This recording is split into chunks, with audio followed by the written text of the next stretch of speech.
Our journey begins with the 2004 Indian Ocean tsunami, which devastated coastal regions across multiple countries. How did it reshape disaster response globally? On December 26, 2004, an earthquake of magnitude 9.2 to 9.3 struck off the coast of northern Sumatra, Indonesia. It lasted for about 10 minutes, making it one of the longest recorded earthquakes. This undersea megathrust event between the India and Burma plates set off a massive tsunami, with waves as high as 30 meters, spreading destruction across 14 countries. The earthquake released so much energy that the Earth's rotation shifted slightly, shortening days by a fraction of a second. Countries like Indonesia, Sri Lanka, India, and Thailand were among the hardest hit. Banda Aceh, closest to the epicenter, saw entire neighborhoods erased as waves surged several kilometers inland. Locals described it as a black wall of water, sweeping away everything in its path. Sri Lanka reported over 35,000 deaths, with waves hitting as far as 2 kilometers inland. Thailand's resorts, packed with holidaymakers, witnessed massive loss of life, with thousands of tourists and locals caught unaware.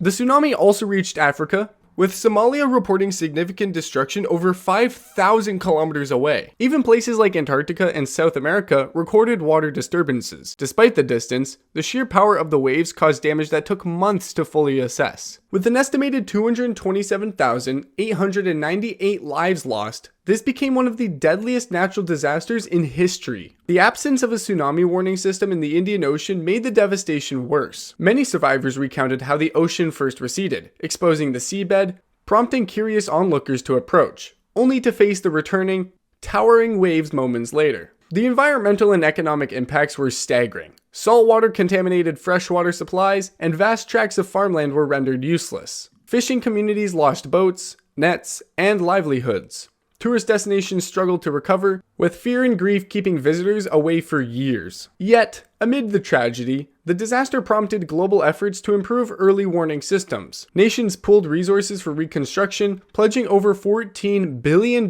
in aid. Next, we explore the 2011 Tohoku tsunami in Japan, which led to a nuclear disaster. What were the long-term impacts on the region and nuclear safety? On March 11, 2011, a massive undersea earthquake struck near the Tohoku region of Japan. It wasn't just any quake. It measured 9.0 to 9.1 in magnitude, one of the most powerful ever recorded. What followed was a devastating tsunami with waves towering up to 40.5 meters in some areas, tearing through towns and cities. The destruction was rapid and overwhelming. Entire communities were swept away as the water surged 10 kilometers inland in some places. People in Sendai had only minutes to escape, and sadly, many evacuation sites were also consumed by the waves. Cold weather worsened everything. Snowfall blanketed the ruins, and temperatures plummeted to freezing levels, making rescue efforts even harder. In Ishinomaki, the city hit hardest. Survivors faced bone-chilling conditions. The human toll was staggering. Over 19,000 people lost their lives, and thousands more were reported missing. Even years later, many were still living in temporary housing, unable to return to areas deemed unsafe. The tsunami wasn't the end of it. It caused the Fukushima Daiichi nuclear disaster, where 3 reactors experienced meltdowns. Massive explosions ripped through the plant as cooling systems failed. Within a 20-kilometer radius, thousands were evacuated, and the surrounding area became a no-go zone. Radiation fears spread, and long-term health effects from exposure added to the region's struggles. Cleanup at the plant became a monumental task, with contaminated water storage becoming a global issue even a decade later. Economically, the disaster was crushing. It's estimated that the overall damage cost over $300 billion, making it the costliest natural disaster in history. Japan's GDP took a hit, industries were disrupted, and rebuilding efforts stretched resources thin. Energy systems suffered too. Blackouts plagued the region as power plants, including several nuclear ones, went offline. Yet, this disaster forced Japan to rethink its preparedness. Coastal towns now focus on rebuilding higher and safer, while nuclear policies shifted drastically, leading to reduced reliance on nuclear power. Onward to the 1960 Valdivia tsunami in Chile, triggered by the most powerful earthquake ever recorded. How did it affect the Pacific Rim? The 1960 Valdivia earthquake wasn't just another seismic event. It was the strongest earthquake ever recorded, packing a magnitude of 9.4 to 9.6. Striking southern Chile on May 22nd, it lasted an incredible 10 minutes, leaving chaos in its wake. The epicenter was near Lumaco, but Valdivia bore the brunt of the damage. Coastal villages were hit hard as tsunamis as tall as 82 feet surged inland. Now, here's the jaw-dropper. Those waves didn't stop at Chile's coast. They raced across the Pacific, battering places as far away as Hawaii, Japan, and the Philippines. In Hawaii's Hilo, the tsunami was devastating. Waves reached 35 feet, destroying buildings and killing 61 people. Japan's Sanriku region also saw a significant loss of life. The tsunami's sheer power demonstrated how one event could impact the entire Pacific Rim. Back in Chile, the quake and tsunami had reshaped the land itself. Valdivia sank. Literally. Parts of the city subsided and new wetlands replaced neighborhoods. Rivers like the Kaya overflowed with sediment, turning brown and carrying debris for miles. It didn't stop there. Landslides blocked Renihu Lake, creating a natural dam. This was no small problem. If the dam burst, it would release a catastrophic flood downstream. Engineers and workers raced to control the situation, digging channels to release the water slowly. Their efforts saved lives but showed how disasters pile on top of each other. Cordon Col, a nearby volcano, erupted 2 days later, likely triggered by the earthquake's massive energy release. It spewed ash and lava, adding another layer of chaos to an already devastated region. Despite the destruction, the relatively low population density and Chile's earthquake-resistant building designs reduced casualties. Even so, the disaster claimed between 1,000 and 6,000 lives and caused economic losses equivalent to billions today. The aftermath reshaped Chile's approach to disaster management. It led to the creation of agencies like OneMe, which prepared the nation for future emergencies. Our next stop is the 1755 Lisbon tsunami, which struck Europe following a massive earthquake. How did it influence Enlightenment thinking? The 1755 Lisbon earthquake, one of the most catastrophic events of its time, struck on All Saints' Day. Imagine candles burning in every home and church, just when the earth began shaking violently for up to 6 minutes. People who fled to open spaces, like the docks, soon witnessed the sea mysteriously recede, exposing shipwrecks and mud. But what followed left everyone in shock. A tsunami rushed in, swallowing the harbor and surging into the city, dragging everything in its path. The waves didn't stop there. They even hit North Africa, the Caribbean, and the British Isles. The destruction didn't end with water. Fires erupted from overtuned candles, growing into a deadly firestorm that suffocated anyone too close. In Lisbon, cracks as wide as 16 feet split the city center. People galloped on horseback to escape the tsunami, but many did not make it. The tragedy wasn't limited to Lisbon. In the Algarve region, waves wiped out coastal towns. Faro was spared, thanks to its sandy barrier islands. But others weren't so lucky. Reports from Madeira and the Azores tell of ports devastated by the tsunami, while places as far as Ireland saw their landscapes altered by the waves. In total, an estimated 30,000 to 40,000 people in Lisbon alone lost their lives, with another 10,000 in Morocco. The city's grand architecture, including palaces and libraries, crumbled. Priceless treasures like Vasco da Gama's exploration records and paintings by masters like Rubens were lost in the fires. Churches, hospitals, and homes collapsed or burned, leaving most of the city in ruins. Relief efforts were swift but harsh. King Joseph I of Portugal survived but refused to live in walls afterward, residing in tents instead. His minister, Sebastião de Mello, famously said, "Bury the dead and heal the living," and organized immediate recovery efforts. To deter looting, gallows were set up across the city and looters were publicly executed. Reconstruction was ambitious. Manuel de Maia, the chief engineer, proposed rebuilding Lisbon with straight streets and large squares. The new design introduced early earthquake-resistant technology, tested by troops stomping around wooden models. The rebuilt Bexa district still reflects this structured layout. Next, we delve into the 1883 Krakatoa tsunami, caused by volcanic eruption. What were the global effects of this explosive event? The eruption of Krakatoa in 1883 wasn't just any volcanic event. It was so intense that over 70% of the land collapsed into the ocean. It triggered massive tsunamis, killing at least 36,000 people, and the explosions were heard thousands of miles away in places like Australia and Mauritius. To this day, it's remembered as one of the deadliest and loudest eruptions in recorded history. The eruption built up over months ago. Initially, small explosions and ash clouds began in May, and by August, things had intensified. On August 27th, 4 colossal explosions ripped through the island. The third one, around 10:02 a.m., was reportedly the loudest sound ever recorded. It ruptured eardrums of sailors on ships 40 miles away and sent shockwaves that circled the globe multiple times. The tsunamis were equally devastating. Waves as high as 138 feet wiped out coastal villages along the Sunda Strait. In places like Merak, eyewitnesses described waves that swept away everything: trees, houses, and people. Survivors spoke of terrifying struggles to climb to safety, with some tragically pulling others down in desperation. Entire settlements were erased, and some bodies were found floating in the Indian Ocean months later, even reaching the shores of East Africa. The explosion also triggered pyroclastic flows, burning clouds of gas and ash that traveled across the sea at incredible speeds, incinerating villages on Sumatra and killing thousands instantly. The sky darkened as ash was thrown 50 miles high, raining down over 2,500 miles away. Ships reported navigating through thick layers of pumice floating on the water for months after the event.